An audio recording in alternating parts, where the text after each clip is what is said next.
Hello everyone. हम लोग आज आयोनाइजेशन एनर्जी स्टार्ट कर रहे हैं टॉपिक। ये आयोनाइजेशन एनर्जी की पहली लेक्चर है। चलिए शुरू करते हैं। आयोनाइजेशन एनर्जी, हर टॉपिक में हम लोग पहले लिखते हैं कि ये टॉपिक आखिर रिलेटेड किस चीज से है।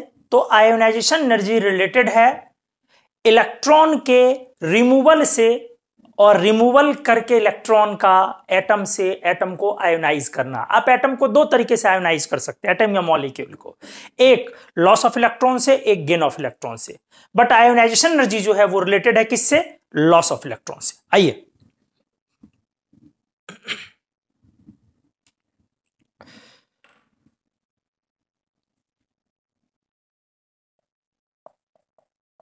रिलेटेड विथ, अच्छे से देखोगे, आयोनाइजेशन ऑफ। हालांकि देखो स्टैंडर्ड डेफिनेशन में एटम लिखा जाता है, बट आप मॉलिक्यूल को भी आयोनाइज कर सकते हो, वहां भी डिफाइन हो सकता है।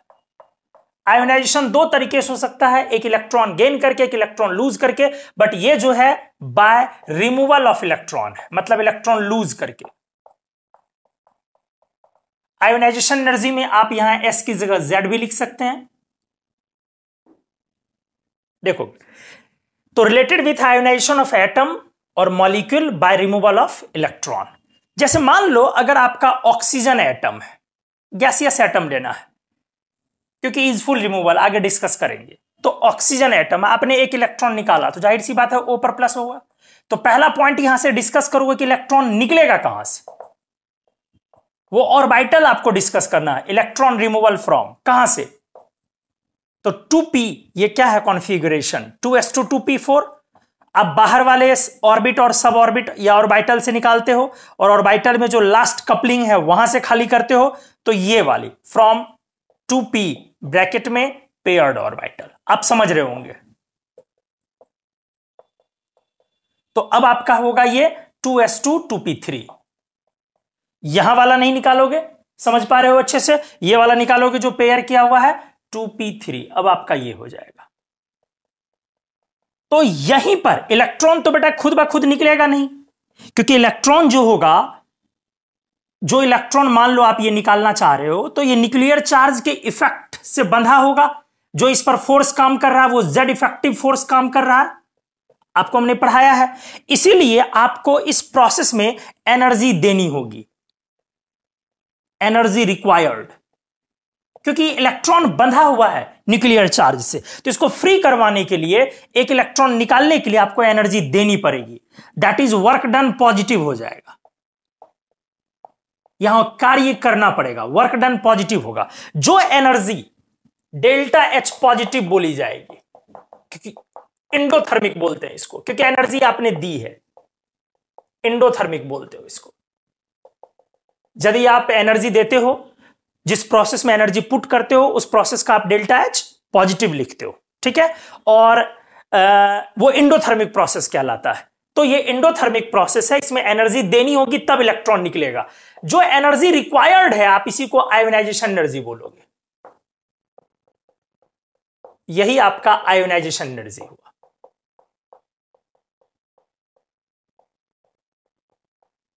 सिमिलरली इसी तरीके से आप O2 मॉलिक्यूल भी लेकर के देख सकते हो बेटा। चलो ये हमने मॉलिक्यूल लिया, ठीक है। मॉलिक्यूल में इलेक्ट्रॉन मॉलिक्यूलर ऑर्बिटल्स में होते हैं, ना कि एटॉमिक में। ये हमने कई बार आपको पढ़ाया है, मैग्नेटिक प्रॉपर्टी को याद करो। तो O2 का जो इलेक्ट्रॉन होगा, याद करो इसका molecular orbital configuration KKLL sigma 2pz2 हमने पढ़ाया हुआ है। पाई 2px, हंड्स रूल फॉलो करते थे डिजेनरेट ऑर्बिटल्स में। और लास्ट में आपका आता था पाई स्टार, हमने बताया था यहीं से कि ये पैरामैग्नेटिक है। पाई स्टार 2px और पाई स्टार 2py 1 1 1 1, ये ठीक है। तो इसी में से एक निकलेगा, यहां पे एक इलेक्ट्रॉन निकालोगे, O2 प्लस होगा। अच्छे से देखोगे, O2 प्लस होगा। तो यहां जो एनर्जी रिक्वायर्ड होगी डेल्टा एच पॉजिटिव, क्योंकि न्यूट्रल एटम है, इलेक्ट्रॉन्स मॉलिक्यूल है, इलेक्ट्रॉन सारे न्यूक्लियस के कैप्चर। तो आप अगर आजाद करवाओगे, उसको फ्री करवाओगे, तो बेटा आपको एनर्जी तो देनी पड़ेगी ना। तो डेल्टा एच पॉजिटिव है, यहां जो एनर्जी रिक्वायर्ड होगी वो इसकी आयोनाइजेशन एनर्जी होगी। तो आयोनाइजेशन एनर्जी सिंपल है। फर्स्ट पेज में हमने अभी डेफिनेशन भी नहीं दिया है, अभी सिंपली हमने बोला this is related with removal of electron, this is related with ionization of atom और molecule by removal of electron. क्योंकि बेटा इलेक्ट्रॉन निकाल के भी एटम या मॉलिक्यूल को आयोनाइज कर सकते हो और इलेक्ट्रॉन गेन करके भी। तो ये जो प्रोसेस है वो इलेक्ट्रॉन रिमूवल से रिलेटेड है। तो फर्स्ट पेज इंट्रोडक्शन का जस्ट पेज है, सेकंड पेज में डेफिनेशन वगैरह चीजें करते हैं और फिर थर्ड पेज से हम लोग उसका एप्लीकेशंस करते हैं। तो आप फर्स्ट पेज को कैप्चर करें जल्दी से।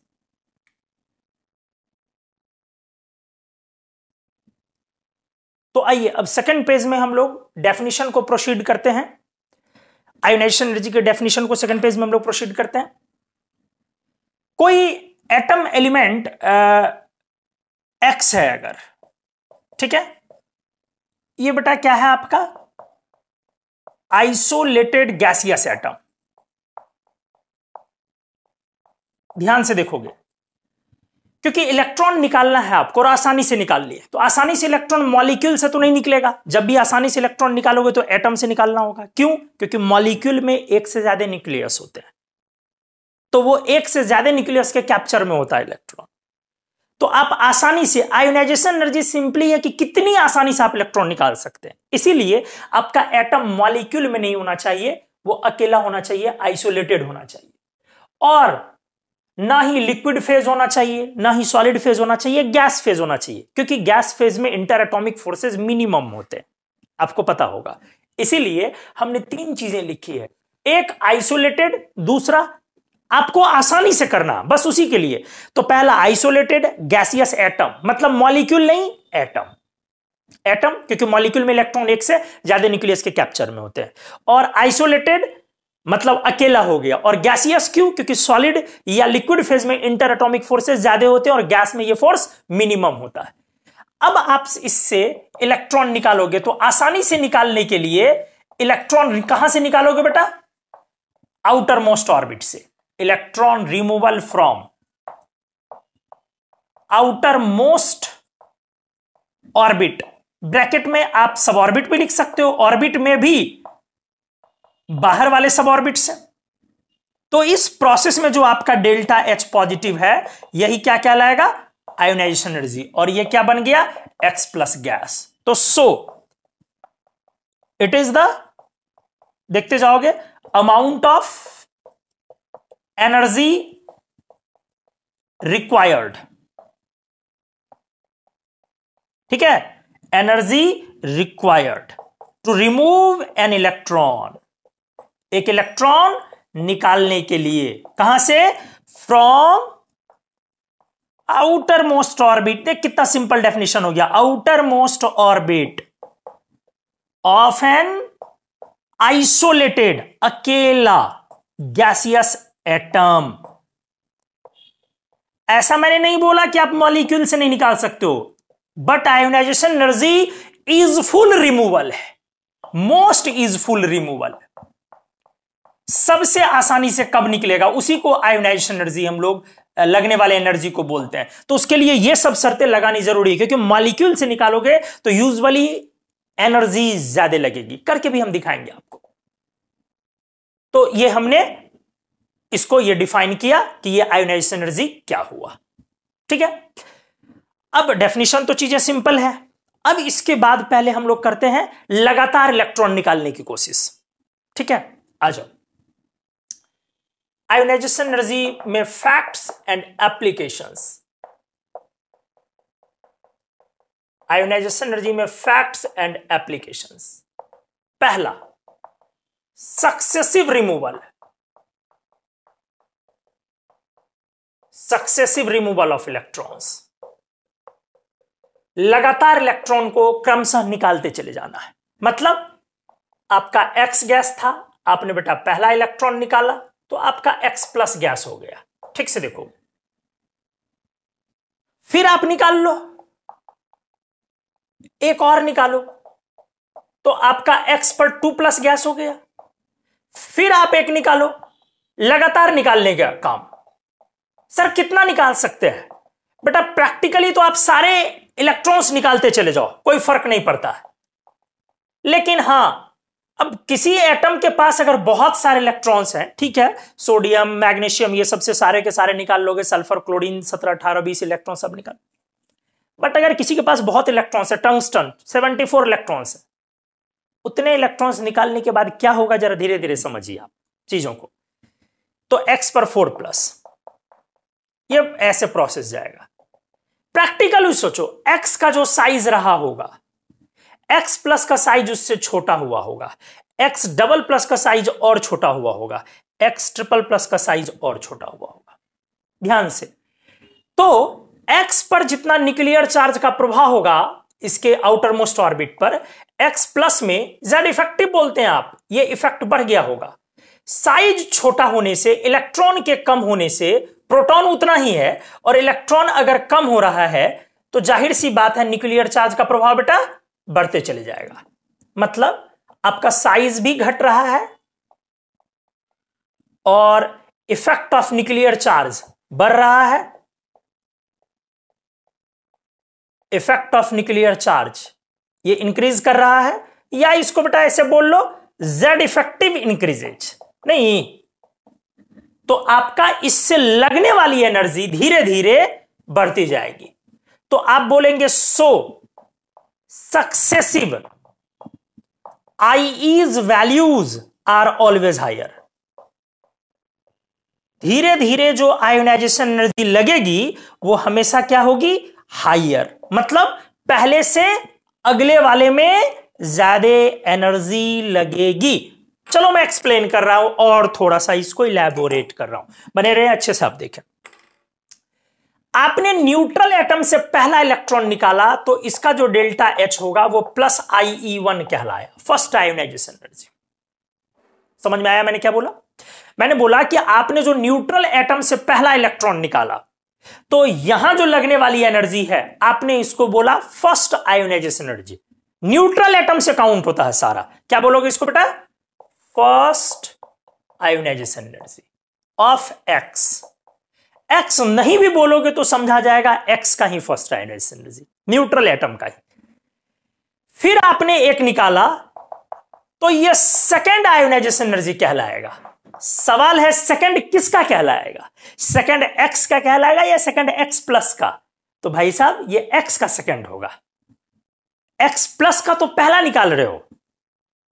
तो आप इस स्टेप का जो डेल्टा H है उसको या तो आप X का सेकंड आयोनाइजेशन एनर्जी बोलोगे क्योंकि X का दूसरा निकल रहा है, या नहीं तो X प्लस का पहला बोलोगे। देखो चीजों को मैं क्या लिख रहा हूं, IE2 दैट इज, ध्यान से, second ionization energy of X, या बेटा क्या बोलोगे, IE1 ऑफ X प्लस। आप समझ गए होंगे।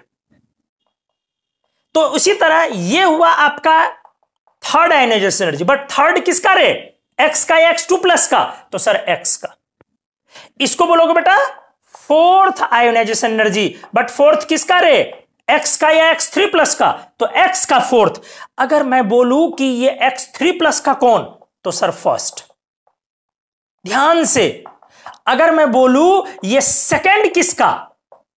तो बोलोगे X2 प्लस का। ध्यान से, X2 प्लस का सेकंड। थर्ड किसका? X प्लस का थर्ड। देखो कितना बढ़िया कॉन्सेप्ट है। फिर से मैं रिपीट कर रहा हूं, आपको वीडियो को रिपीट करने की जरूरत नहीं है। अगर इस स्टेप के डेल्टा H को मैं बोलूं तो बेटा इस स्टेप का डेल्टा H सबसे पहले तो fourth ionization energy, but fourth चौथा निकल रहा है किसका? X का। तीसरा किसका? X प्लस का। दूसरा किसका? X2 प्लस का। पहला किसका? X3 प्लस का। आपको समझ में आ गया होगा। चलो मैं ऐसे बोल रहा हूं, आप दिमाग में कैलकुलेट करो। Mn6 प्लस जा रहा है Mn7 प्लस में। क्या बोला मैंने? Mn6 प्लस जा रहा है Mn7 प्लस में। तो Mn6 प्लस की कौन सी आयोनाइजेशन एनर्जी? फर्स्ट। Mn की कौन सी आयोनाइजेशन एनर्जी? सेवेंथ। Mn की कौन सी? सेवेंथ। क्यों? 6 प्लस जा रहा है 7 प्लस में, तो Mn की सेवेंथ, Mn प्लस की 6, Mn2 प्लस की 4, Mn3 प्लस की Mn2 प्लस की 5, Mn3 प्लस की 4th, Mn4 प्लस की 3rd, Mn5 प्लस की 2nd, Mn6 प्लस की 1st। समझ में आ गया होगा आपको। क्योंकि देखो ऐसे रिलेट करो, X का फर्स्ट, इस पर कोई चार्ज नहीं है तो X का फर्स्ट हुआ, ये X का सेकंड हुआ, सेकेंड, चूंकि एक प्लस है तो दूसरा निकलेगा, तो Mn6 प्लस में छठा थोड़ी निकलेगा, 6 निकल चुका तो 7वां निकलेगा, तो Mn6 प्लस का 7th। ठीक है, तो चलो फिर से एक बार ऐसे बोल रहा हूं, टीन 3 प्लस जा रहा है टीन 4 प्लस में, टीन 3 प्लस जा रहा है टीन 4 प्लस में, Sn3 प्लस जा रहा है Sn4 प्लस। तो मैं बोल रहा हूं कि Sn की कौन सी आयनाइजेशन एनर्जी भी, तो 3 प्लस है तो 3 निकल चुका है, तो Sn की 4th भी। मैं बोलूंगा Sn प्लस की कौन सी भी, तो Sn की 4th, Sn प्लस की 3rd, Sn2 प्लस की 2nd, Sn3 प्लस की 1st। उम्मीद है आप समझ गए होंगे। तो आप इस पेज का स्क्रीनशॉट ले, ये आपका सेकंड पेज है। मैं इस पेज में डेफिनेशन मैंने किया और सक्सेसिव रिमूवल के बारे में मैंने बात की, और मैं कुछ बता रहा हूं। तो चलो यहां पे मैं पहले ऐसे बोलूं, ठीक से देखो, IE1 किसी भी एलिमेंट का IE1 से ज्यादा हो गया, IE2 से ज्यादा हो गया, IE3 so on so on. लेकिन ये सारे न्यूट्रल एटम के बोले जाते हैं। आप बोलो ना बोलो, वो अंडरस्टूड है, न्यूट्रल एटम। ठीक है, और ये ऑलवेज, कोई भी एलिमेंट ऐसा नहीं होगा, ऑलवेज ट्रू। देख बेटा, हो सकता है कि बीच में कोई particular ionization energy inert gas हो जाए और आपको ऐसा कंफ्यूजन हो कि इनर्ट गैस हो गया सर, तो अब निकालना तो मुश्किल हो जाएगा, और अगला वाला इनर्ट गैस कॉन्फ़िगरेशन नहीं रहे, तब भी ऐसा ज्यादा। जैसे एक एग्जांपल में नियॉन ही ले लो। नियॉन का जब आप 2p6 लिखते हो तो stable configuration inert gas configuration है, तो आपको लगेगा कि चलो IE1 हमने निकाल लिया, जो भी लगा आयनाइजेशन एनर्जी, नियॉन प्लस बना। अब आपको हो सकता है ऐसा बेटा लगे कि ये 2p5 ये तो इनर्ट गैस कॉन्फ़िगरेशन नहीं है, इनर्ट गैस कॉन्फ़िगरेशन नहीं है। तो हो सकता है कि आपको लगे कि सेकेंड आयनाइजेशन एनर्जी जो है ये स्टेबल होने के कारण, हाईली स्टेबल है, तो हो सकता है कि आपको ऐसा क्या लगे कि IE1 ही ज्यादा है IE2 से। हमने क्या बोला, ऐसा कभी नहीं हो सकता है। हर हाल में एलिमेंट कोई भी रहे, सक्सेसिव आयनाइजेशन एनर्जी ज्यादा होगा। आपको समझ में आ गया होगा। वजह साफ है, सक्सेसिव आयनाइजेशन एनर्जी में Z इफेक्टिव बहुत तेजी से बढ़ता है, तो वो स्टेबिलिटी फैक्टर पर डोमिनेट कर जाता है ऑलवेज, क्योंकि सीधे सीधे एक इलेक्ट्रॉन कम हो गया तो एक तो साइज बहुत तेजी से छोटा हो गया। आपने पढ़ा है कि 1.96 एंगस्ट्रॉम होता है, ऑलमोस्ट 2 एंगस्ट्रॉम, जबकि K प्लस 1.34 एंगस्ट्रॉम हमने पढ़ा है, आपको याद करवाया। तो जरा सोचे कि कितना ज्यादा साइज रिड्यूस होता है एक पॉजिटिव चार्ज आने से। ठीक है, तो देखें, तो आपका फर्स्ट से सेकंड हमेशा ज्यादा होगा, चाहे बीच में कोई भी कॉन्फ़िगरेशन आ जाए, इनर्ट गैस है या नहीं है उससे कोई फर्क नहीं पड़ता। ध्यान दो। तो ये लिया हमने, एक एग्जांपल मैं ले रहा हूं, नियॉन Na+, Mg2+, Al3+। अगर इसमें मैं बोलूं तो बोलोगे कि सर इधर की ओर आयोनाइजेशन एनर्जी बढ़ेगा। क्यों बढ़ेगा, आप जरा सोचो। ये सबका सेम कॉन्फ़िगरेशन है बेटा, सेम कॉन्फ़िगरेशन, आइसोइलेक्ट्रॉनिक्स है, तो इलेक्ट्रॉन वाइज सारे सेम एक जगह पर है, बट क्या है ना, धीरे धीरे धीरे धीरे इलेक्ट्रॉन निकल रहा है, तो सक्सेसिव का केस हुआ। जैसे ये मैं बोलूं कौन सा आयनाइजेशन एनर्जी यहां डिफाइन होगा, तो बोलोगे कि सर IE3 डिफाइन होगा। नहीं जी, IE4 ना डिफाइन होगा रे। अगर तुम्हारे दिमाग में 3rd आया है तो गलत आया है गधों। 3 निकला हुआ है तो बेटा 3 निकला हुआ तो 3rd थोड़ी निकलेगा, अब चौथा निकलेगा। यहां पर क्या डिफाइन होगा, 3rd, यहां 2nd, एक निकला हुआ है तो दूसरा, एक भी नहीं निकला है तो यहां 1st। तो आप क्या देख रहे हो, सक्सेसिव आयनाइजेशन एनर्जी बढ़ रहा है। तो सक्सेसिव आयोनाइजेशन एनर्जी हमेशा बड़ा होता है। ये हमारा पहला एप्लीकेशन था। इसको आप किसी भी फैक्टर पर ये भारी पड़ेगा। जब भी आप आयोनाइजेशन एनर्जी को कंपेयर करेंगे तो सबसे पहला फैक्टर होगा कि अगर सक्सेसिव केस है तो आप उसको आगे कर ले। सेकंड एप्लीकेशन पे अपन आते हैं।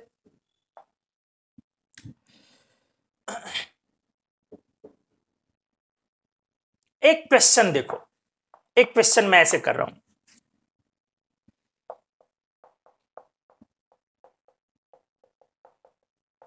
इसका डेल्टा एच क्या होगा? पहला ऑप्शन मैंने दिया IE1, दूसरा ऑप्शन दिया हमने IE2, तीसरा ऑप्शन हमने दिया IE1 प्लस IE2 और चौथा ऑप्शन हमने दिया नन। सोचो जरा क्या होगा। इसका डेल्टा एच क्या होगा? I1, I2, I1 प्लस 2 और नन। सोच चुके होंगे आप। जी हां, कुछ लोगों को लगा होगा कि 2 प्लस है तो चलो सेकंड प्लस आया तो सेकंड। कुछ लोगों को, कुछ लोग वीडियो देख रहे हैं उनको शायद लगा हो नहीं पहले 1 तब 2, मतलब 1 प्लस 2 दोनों हो जाएगा। तो इस क्वेश्चन का सही आंसर बी नहीं है,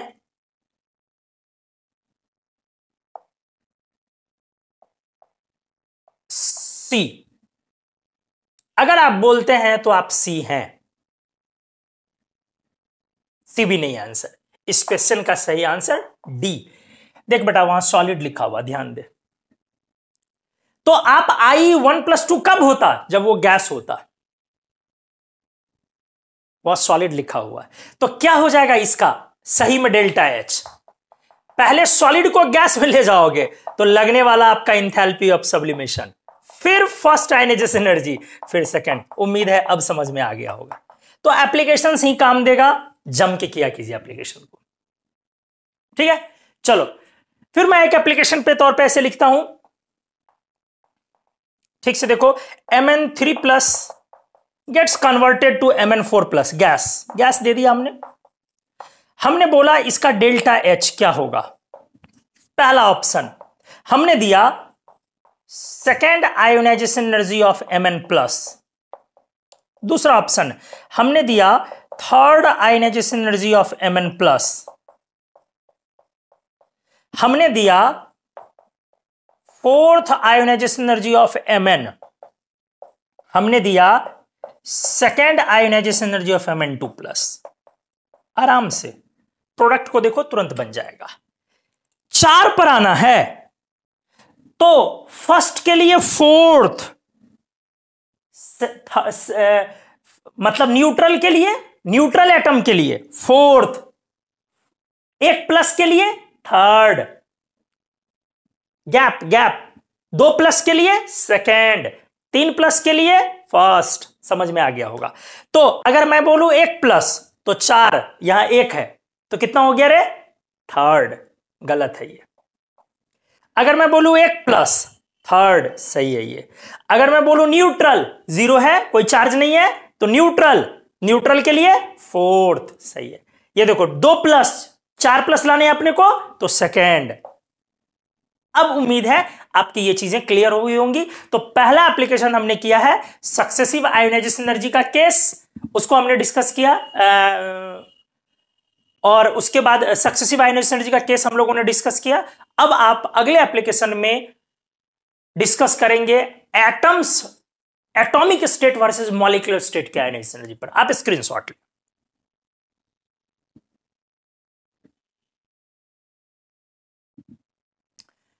नेक्स्ट एप्लीकेशन जो मैंने बोला था, पेज नंबर 4 था ये आपका।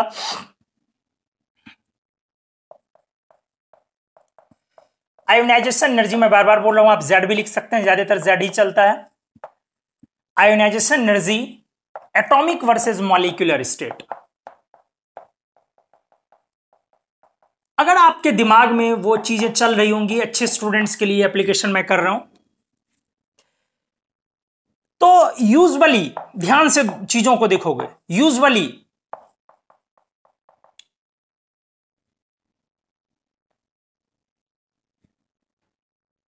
Molecular state possesses higher ionization energy relatively than that of atomic state। क्या बोला हमने कि मॉलिक्यूलर स्टेट से आयोनाइजेशन एनर्जी एटॉमिक स्टेट की से आयोनाइजेशन एनर्जी मॉलिक्यूलर स्टेट की ज्यादा होती है यूजुअली। इनऑर्गेनिक में ये जनरली और यूजुअली वर्ड बहुत इंपॉर्टेंट है, क्योंकि इनऑर्गेनिक में एक ही रूल है कि इनऑर्गेनिक केमिस्ट्री में कोई रूल है ही नहीं, तो एक्सपेरिमेंटल है। तो अगर 100% एक्सपेरिमेंटल है तो ऐसे में अगर आप कोई रूल बनाते हैं तो थोड़ा रिस्की तो है। तो यूजुअली तो मॉलिक्यूलर ज्यादा होते हैं। अब इसके रीजंस, दो इंपॉर्टेंट रीजन, दो बड़े रीजन। पहला रीजन जो बहुत आसान है, जो हमने बार बार बोला कि मॉलिक्यूल में इलेक्ट्रॉन पॉलीसेंट्रिक जोन में होते हैं, मतलब एक से ज्यादा न्यूक्लियस के कैप्चर में होते हैं। आप Cl2 लिखोगे तो Cl2 का इलेक्ट्रॉन का दो न्यूक्लियस के बीच में कैप्चर में होगा। H2 लिखोगे तो दो H के न्यूक्लियस के बीच में। H एटम लिखोगे तो एक न्यूक्लियस के इन्फ्लुएंस में होगा। हालांकि Cl2 मैंने चलो ठीक है एग्जांपल ले लिया, लेकिन सारे मॉलिक्यूल्स में इलेक्ट्रॉन्स जो होते हैं वो पॉलीसेंट्रिक जोन में होते हैं। तो एक रीजन तो बेटा स्पष्ट रीजन ये है कि ज्यादा न्यूक्लियस के चंगुल से छुड़ाना है आपको, आजाद करवानी है इलेक्ट्रॉन को, तो you needed more energy. Second, सभी नहीं समझ पाएंगे बट फैक्ट है, कुछ लोग समझ भी जाएं जिन लोगों ने सिंसियरली पीछे के क्लासेस किए होंगे। जैसे एटम के इलेक्ट्रॉन्स एटॉमिक ऑर्बिटल में होते हैं और सबसे बाहर वाले इलेक्ट्रॉन को आप निकालते हैं, तो मॉलिक्यूल के इलेक्ट्रॉन मॉलिक्यूलर ऑर्बिटल्स में होते हैं, और वहां भी आप सबसे हाई एनर्जी वाले को निकालते हैं। तो वो जो हाई एनर्जी वाले ऑर्बिटल है जहां से आप इलेक्ट्रॉन निकाल रहे हैं, अगर वो बॉन्डिंग मॉलिक्यूलर ऑर्बिटल है तो निकालना आसान होगा। अगर वो एंटी बॉन्डिंग मॉलिक्यूलर ऑर्बिटल है तो निकालना मुश्किल हो जाए, निकालना आसान होगा, और अगर वो बॉन्डिंग है तो निकालना मुश्किल हो जाएगा। तो यूजुअली मॉलिक्यूल के जो इलेक्ट्रॉन होते हैं लास्ट वाले, वो बॉन्डिंग में होते हैं, इसीलिए उसको एटम के रिस्पेक्ट में निकालना मुश्किल होता है। चलो मैं यहां पे लिख रहा हूं, कोशिश करता हूं कि समझ में आए, अदरवाइज अगर नहीं भी आया समझ में तो आप सिर्फ एक फैक्ट को लेकर के चलोगे कि पॉलीसेंट्रिक जोन में, काम निकल जाएगा फिलहाल आपका, फिर आगे सीखेंगे आप। एज पहला पॉइंट हमने बोला कि electrons remain in polycentric zones in molecules. और दूसरा पॉइंट बेटा हमने क्या बोला, इलेक्ट्रॉन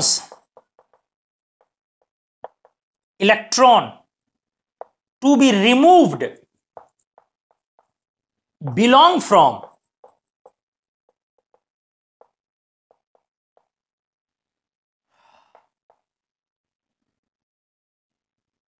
लो energy bonding molecular orbital usually. इस बात को थोड़ा सा मैं आपको और समझा देता हूं, अच्छे से देखो। एक्चुअली जब आपका कोई एटॉमिक ऑर्बिटल है, मान लो ये एटॉमिक ऑर्बिटल है, अच्छे से देखोगे ये आपका एनर्जी प्रोफाइल हमने खींचा, बढ़िया से देखोगे तो मान लो कि ये एटॉमिक ऑर्बिटल है 2s किसी एलिमेंट का, तो सामने मॉलिक्यूल बनाने के लिए एक और एटम का 2s आएगा जी, जाहिर सी बात है। मान लो लिथियम, तो लिथियम का आप लिखते हो 1s2 के बाद 2s1 है, फिर लिथियम का 2s1 है। तो ये जब कंबाइन होगा बेटा मॉलिक्यूलर ऑर्बिटल में, तो दो ऑर्बिटल बनाएगा, एक बॉन्डिंग और एक एंटी बॉन्डिंग, एक लो एनर्जी का और एक हाई एनर्जी का। ये हुआ आपका बॉन्डिंग मॉलिक्यूलर ऑर्बिटल, हमने पढ़ाया भी है हालांकि आपको पीछे थोड़ा सा, और डिटेल में आगे आएगा। और ये हुआ एंटी बॉन्डिंग मॉलिक्यूलर ऑर्बिटल। इसकी एनर्जी क्या होती है, हाई, किससे, एटॉमिक से, और इसकी एनर्जी क्या होती है, लो, किससे, एटॉमिक से, क्योंकि एटॉमिक बीच में है। तो बहुत सिंपल, अगर मैं बोलूं 1s और 4s में, मैं बोलूं 1s और 4s में किसको निकालना आसान है, कहां कम एनर्जी लगेगी, तो बोलोगे सर 4s से। क्योंकि 4s एक्चुअली हाई एनर्जी पर है, तो 4s से निकालना आसान है, 1s से निकालना डिफिकल्ट है, 1s लो एनर्जी पर है। लो एनर्जी वाला ऑर्बिटल ज्यादा स्टेबल है रे, हाई एनर्जी वाले ऑर्बिटल कम स्टेबल है। तो जो हाई एनर्जी वाले हैं उसको निकालना आसान है, वहां एनर्जी कम लगती है। जो लो एनर्जी वाली है उसको निकालना मुश्किल है, क्योंकि वो स्टेबल ऑर्बिटल है। ठीक है, तो अगर एटॉमिक ऑर्बिटल से निकालना हो, एटम से, तो यहां निकालोगे लिथियम के लिए 2s1, बट ये दोनों कंबाइन होके ये 2 इलेक्ट्रॉन मॉलिक्यूल में यहां पर आ गया।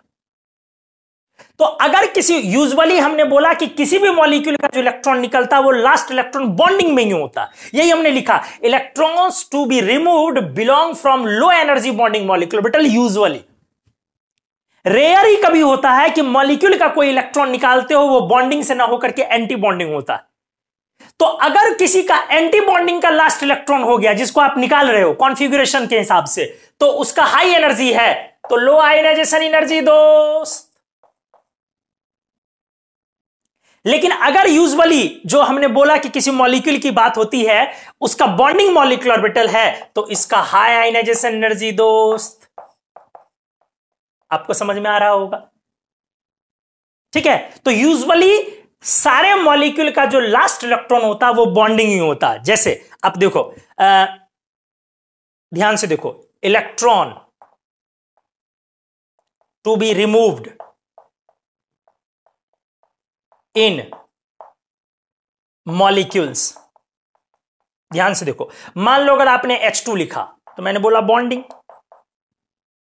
कैसे लिखते हो कॉन्फ़िगरेशन, क्या लिखोगे, सिग्मा 1s2, देख रहे हो बॉन्डिंग होता है। अगर मैंने बोला, ध्यान से देखो, कुछ और ले लो, Li2, कहां से निकालोगे, बॉन्डिंग। कैसे, सिग्मा 1s2, 6 इलेक्ट्रॉन हुआ, और सिग्मा स्टार 1s2, यही एंटी बॉन्डिंग है, यही एंटी बॉन्डिंग है, ये बॉन्डिंग और ये एंटी बॉन्डिंग हमने ऑर्डर करवाया था। फिर सिग्मा 2s2, देखो ये बॉन्डिंग में लास्ट इलेक्ट्रॉन आकर के बॉन्डिंग में खत्म हुआ, 6 इलेक्ट्रॉन। तो आपका इस तरह से चलेगा। बट अगर आप F2 लिखते हो, अगर आप O2 लिखते हो, अगर आप Cl2 लिखते हो, Br2 लिखते हो, I2 लिखते हो, हैलोजन सारे, तो इन सब का जो लास्ट इलेक्ट्रॉन होता है वो एंटी बॉन्डिंग होता है।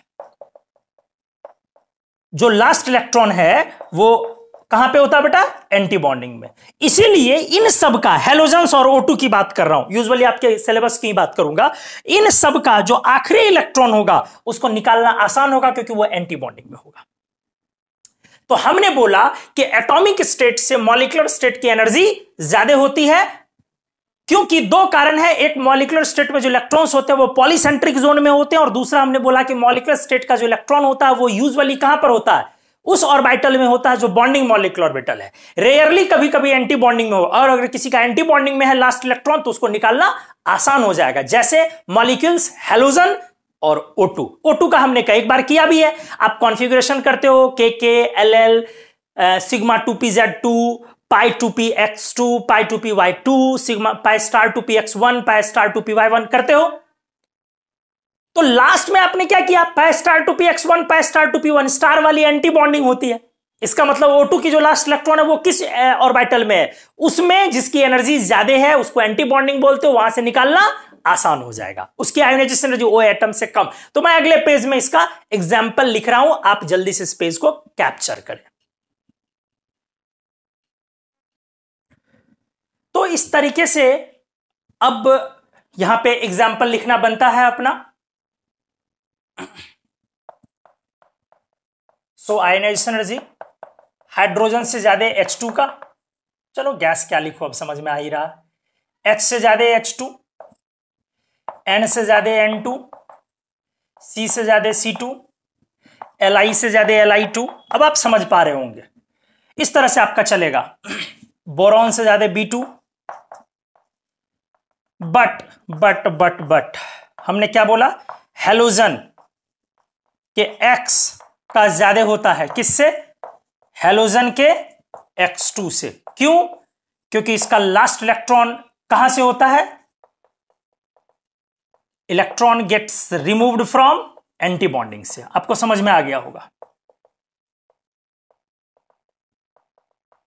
एंड और किसका, ऑक्सीजन O का भी ज्यादा हो जाता है बेटा, किससे, ऑक्सीजन O2 से, क्योंकि यहां भी वही कहानी, कौन सी कहानी, कि इलेक्ट्रॉन कहां से निकलेगा, एंटी बॉन्डिंग से, क्योंकि इसके लास्ट में क्या है आपका, पाई स्टार 2px1 और पाई स्टार 2py1। समझ में आ गया होगा। तो ये आपका बड़ा इंपॉर्टेंट पॉइंट आया। ठीक है, तो चलो हमने atomic state versus molecular state ionization energy में हमने डिस्कस किया। बाकी इससे ज्यादा अभी फिलहाल इसमें तो नहीं करना है, सिलेबस से फिर बाहर भी चले जाओगे, सिलेबस के दायरे में रह करके काम करो। ये जो ऑक्सीजन एटम है ना बेटा, ध्यान से सुनो, हाइड्रोजन का आयोनाइजेशन एनर्जी आपको याद है, मैं डिस्कस कर रहा हूं, आपको याद है हाइड्रोजन एटम मैंने बोला था, इसमें आप बोर्स थ्योरी लगाते हो। ध्यान से देखो, आप हाइड्रोजन एटम में क्या लगाते हो, बोर्स थ्योरी। तो आपका जो इलेक्ट्रॉन होता है हाइड्रोजन एटम या वन इलेक्ट्रॉन सिस्टम, तो आपका जो ये इलेक्ट्रॉन होता है जिसको आप निकालते हो, ये एटॉमिक नंबर Z है, तो आप इसकी एनर्जी क्या बोलते हो, याद करो, हमने पढ़ाया था -13.6 Z² इलेक्ट्रॉन वोल्ट पर एटम। नेगेटिव साइन दिखाता है इस बात को कि इतने एनर्जी से वो बंधा हुआ है।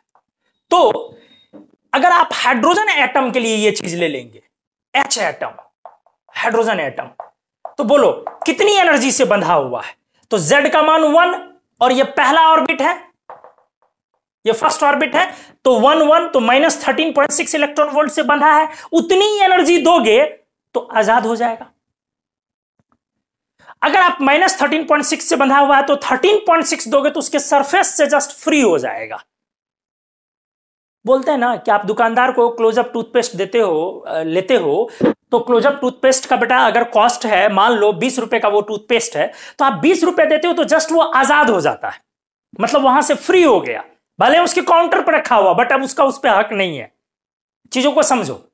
तो एटम में जितनी एनर्जी से इलेक्ट्रॉन बंधा है, उतनी एनर्जी आपने दिया तो उतने से वो फ्री हो गया, और अगर आपने एक्स्ट्रा एनर्जी दे दी, 16 इलेक्ट्रॉन वोल्ट दे दिया, तो जितना वो लेगा आजाद होने के लिए, फ्री होने के लिए उसने ले लिया, उसके बाद जो एक्स्ट्रा एनर्जी उसकी बची 2.4 3.4 जो कुछ भी बची, वो एनर्जी को वो क्या करेगा, लेकर के उड़ जाएगा, मतलब काइनेटिक एनर्जी में कन्वर्ट कर लेगा, ½ mv²। तो आपसे पूछा जा सकता है कि अगर मैं हाइड्रोजन एटम में 16 इलेक्ट्रॉन वोल्ट एनर्जी डाल दूं तो इलेक्ट्रॉन का स्पीड क्या हो जाएगा, तो कैसे निकलेगा, 16 इलेक्ट्रॉन वोल्ट -13.6 आप करोगे तो आ गया 2.4 इलेक्ट्रॉन वोल्ट। इतनी एनर्जी आपने एक्स्ट्रा दी है, यही कन्वर्ट कर गया किस में, काइनेटिक एनर्जी में। ½ mv² के बराबर कर दोगे मास ऑफ इलेक्ट्रॉन, तो आपको वेलोसिटी निकल जाएगी। समझ में आ रही होंगी चीजें। तो अगर मैं इसकी आयोनाइजेशन एनर्जी बोलूं तो ये 13.6 इलेक्ट्रॉन वोल्ट। अगर मैं हाइड्रोजन न लेकर के हीलियम प्लस एटम ले लूं, आयन, तो जरा देखो, ध्यान से देखना बेटा, तो हीलियम प्लस अगर हमने लिया तो एनर्जी हो जाएगी कितनी, -13.6। Z का मान अरे 2 ना, तो 4 डिवाइडेड बाय फर्स्ट ऑर्बिट, तो -15.4 इलेक्ट्रॉन वोल्ट। ठीक है, तो इसकी आयोनाइजेशन एनर्जी कितनी हो जाएगी, उतनी ही देनी पड़ेगी, +15.4। प्लस नहीं भी लिखोगे तो चलेगा। अच्छा चल, अगर मैं बोलूं helium plus ion in first excited state, देख एप्लीकेशन को अच्छे से, इन फर्स्ट एक्साइटेड स्टेट, तो हीलियम प्लस का वो इलेक्ट्रॉन बेटा कहां चला गया, फर्स्ट एक्साइटेड स्टेट में। अब n = 2 पर ना चला गया, क्योंकि ग्राउंड ये है, तो फर्स्ट एक्साइटेड स्टेट में पहली बार जंप करेगा तो वो यहां पे आएगा। तो अब इसके लिए एनर्जी कितनी हो जाएगी, -13.6 Z²। Z का मान हीलियम के लिए 2, तो 2² और n² 4, वापस से इसकी आयोनाइजेशन एनर्जी हो गई +13.6 इलेक्ट्रॉन वोल्ट। तो क्वेश्चन ऐसे भी आते हैं, इनमें से किसकी आयोनाइजेशन एनर्जी हाइड्रोजन एटम की आयोनाइजेशन एनर्जी के बराबर है। तो हाइड्रोजन का आयोनाइजेशन एनर्जी आपको याद रखना कितना, 13.6 इलेक्ट्रॉन वोल्ट, और ऑक्सीजन का भी इत्तेफाक से इतना ही आयोनाइजेशन एनर्जी होता है, कितना बेटा, 13.6 इलेक्ट्रॉन वोल्ट। एक संयोग है कि ऑक्सीजन एटम का भी इतना, उसमें फॉर्मूला नहीं लगा है क्योंकि फॉर्मूला तो 1 इलेक्ट्रॉन सिस्टम पे लगता है, बट इत्तेफाक से इसका भी यही होगा। एंड आपको हमने बोला कि O ज्यादा होता है O2 से, और O2 की आयोनाइजेशन एनर्जी याद करो जेनॉन के कंपैरेबल था, हमने आपको पीछे पढ़ाया है ये। O2 की आयोनाइजेशन एनर्जी जेनॉन के कंपैरेबल था, तभी तो पहला इनर्ट और नोबल गैस का जो कंपाउंड लैब में बना था दैट वाज XgPtF6, O2PtF6 पर जेनॉन गैस डाल करके वो तैयार किया गया था। तो आप इस पेज का स्क्रीनशॉट ले। आज हम लोगों ने इस लेक्चर में, आयोनाइजेशन एनर्जी की इंट्रोडक्शन लेक्चर में, हम लोगों ने 2 एप्लीकेशन किया है बेसिक रूप से। एक एप्लीकेशन किया है किस चीज का, सक्सेसिव आयोनाइजेशन एनर्जी, और सेकंड एप्लीकेशन हमने क्या किया है, एटॉमिक वर्सेज मॉलिक्यूलर स्टेट की आयोनाइजेशन एनर्जी। तो एप्लीकेशन अपना बहुत इंटरेस्टिंग था। अगले लेक्चर में हम लोग लेकर के आते हैं आयोनाइजेशन एनर्जी के बाकी एप्लीकेशंस। तो आज के लिए बस इतना है। Thank you so much.